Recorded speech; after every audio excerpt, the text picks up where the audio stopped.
जय जय जय राधा रमण, जय जय नवल किशोर, जय गोपी चित चोर प्रभु मेरु जय जय माखन चोर। जय गोविंदा जय गोपाल, हर हर महादेव। सभी दर्शकों को सेवक की ओर से राधे राधे, जय श्री कृष्णा। आज के प्रश्नोत्तरी में सम्मिलित होते हैं सभी। आइए प्रश्नोत्तरी पर ध्यान देते हैं। महाराज जी, मेरा एक ये क्वेश्चन है, काफी दिनों से ये गूंज रहा है। जैसे कुछ लोग कहते हैं, महाराज जी मंदिरों की क्या जरूरत है, मंदिरों से क्या बेनिफिट होगा लोगों का, मंदिरों से कैसे उद्धार होगा लोगों का। नहीं, तुम क्या चाहते हो? क्या मस्जिद बनाएं? इस देश में मस्जिद की जरूरत है क्या? मस्जिद से किसको फायदा हुआ है, ये बताइए। अगर तुम चाहते हो कि मंदिर नहीं बने भारत के अंदर, नई मंदिर बने, तो तुम क्या चाहते हो कि मस्जिद बने? मस्जिद से किसको कोई रोजगार मिला है? कोई हेल्प मिली है?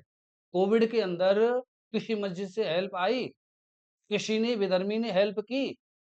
फिर मंदिर जब बनता है, अब सुनिए मंदिर क्यों जरूरी है हमारे देश में। मंदिर जब बनता है तो सबसे पहले एक मजदूर को कार्य मिलता है नींव खोदने का। सुनना मंदिर क्यों जरूरी है। उसके बाद जब नीम का पूजन होता है तो एक ब्राह्मण को कार्य मिलता है पूजन कराने का। कितने लोगों को रोजगार मिल रहा है। उसके बाद फिर अनेक कंस्ट्रक्शन वाला है, लेबर है, मजदूर है, बनाने वाले, मंदिर बनाने वाले को कार्य मिलता है। जब मंदिर बनता है तो अनेक मजदूरों को रोजी रोटी मिलती है मंदिर से।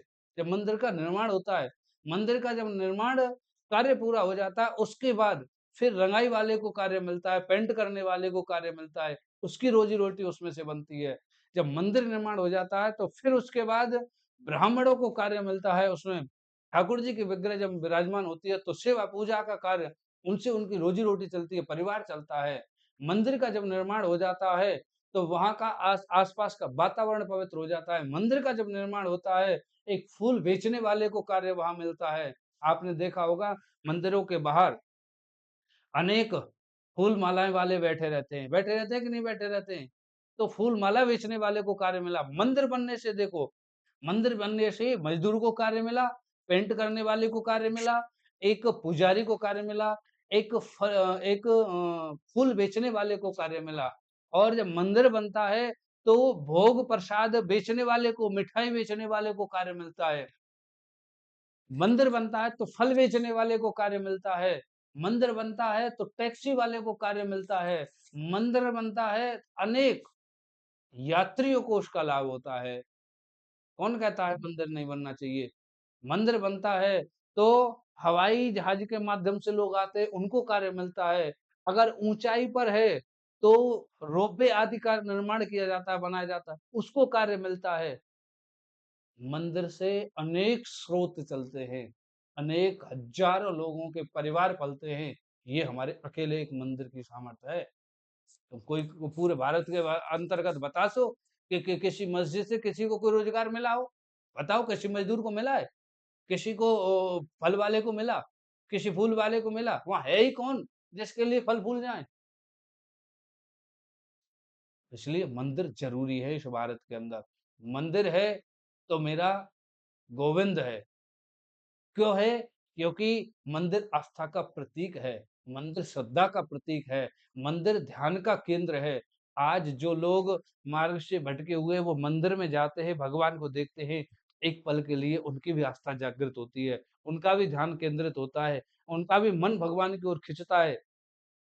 हमारे वृंदावन में प्रेम मंदिर है, कितने लोगों को कितने लोगों को रोजगार मिला हुआ है। हॉस्पिटल उसमें चल रहा है, वहाँ डॉक्टरों को रोजगार उसमें मिला हुआ है, पुजारियों को उसमें मिला हुआ है, सिक्योरिटी वालों को उसमें मिला हुआ है, ई-रिक्शा वालों को उससे रोजगार मिला हुआ है, अनेक टैक्सी वालों को उससे रोजगार मिला हुआ है। कौन कहता है मंदिरों से रोजगार नहीं मिलता है? मैं तो ये कहता हूँ, एक नहीं हज़ारों मंदिर भारत के अंदर बनने चाहिए। मंदिर ज़रूरी है भारत के अंदर। और महाराज जी, आए दबे क्वेश्चन ये भी आ रहा है कि जी। भक्तों से ज्यादा कुछ वीडियो या सेल्फी लेने वाले की भीड़ ज्यादा हो रही है आजकल मंदिरों में।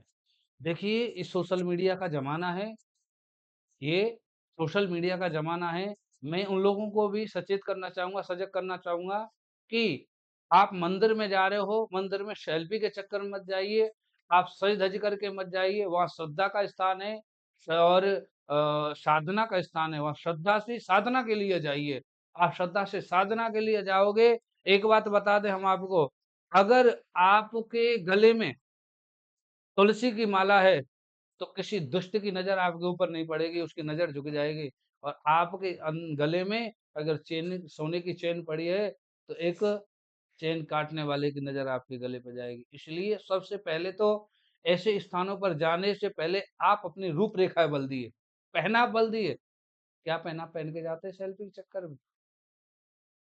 और मैं तो हर मंदिर के पुजारियों से वहाँ के कार्यकर्ताओं से, कमिटियों से निवेदन करना चाहूँगा, एक बड़े-बड़े पोस्टर लगा दिए जाए कि जो भारतीय परिधान में मंदिर आएगा, उसी को प्रवेश मिलेगा, अन्यथा सबका प्रवेश वर्जित कर दिया जाएगा।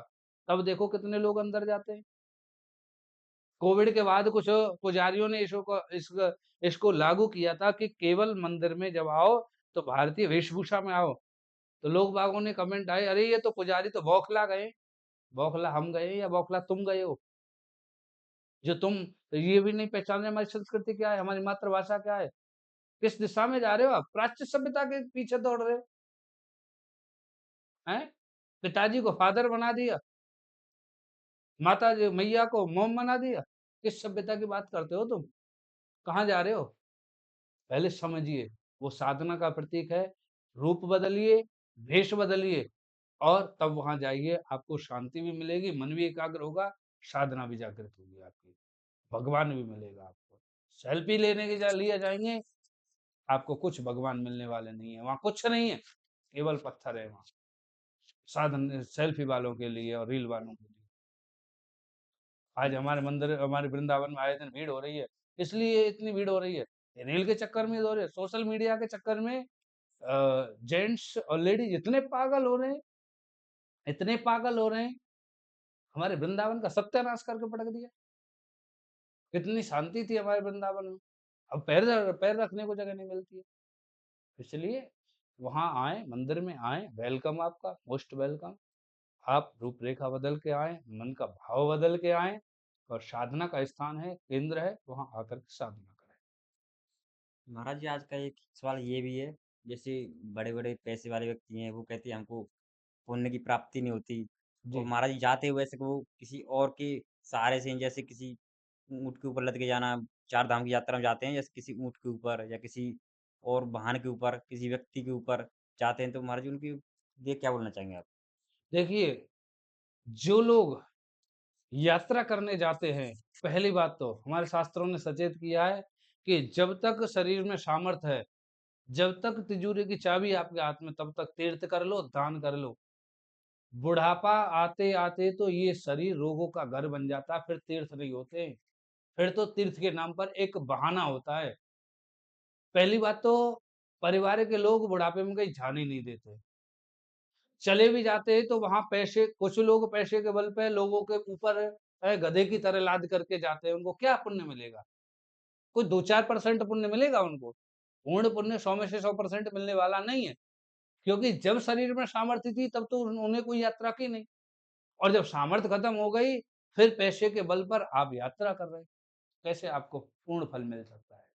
फल तो मिलेगा क्योंकि आप यात्रा करने जा रहे हैं, लेकिन 100 में से 100% नहीं, 5% 10% मिलेगा।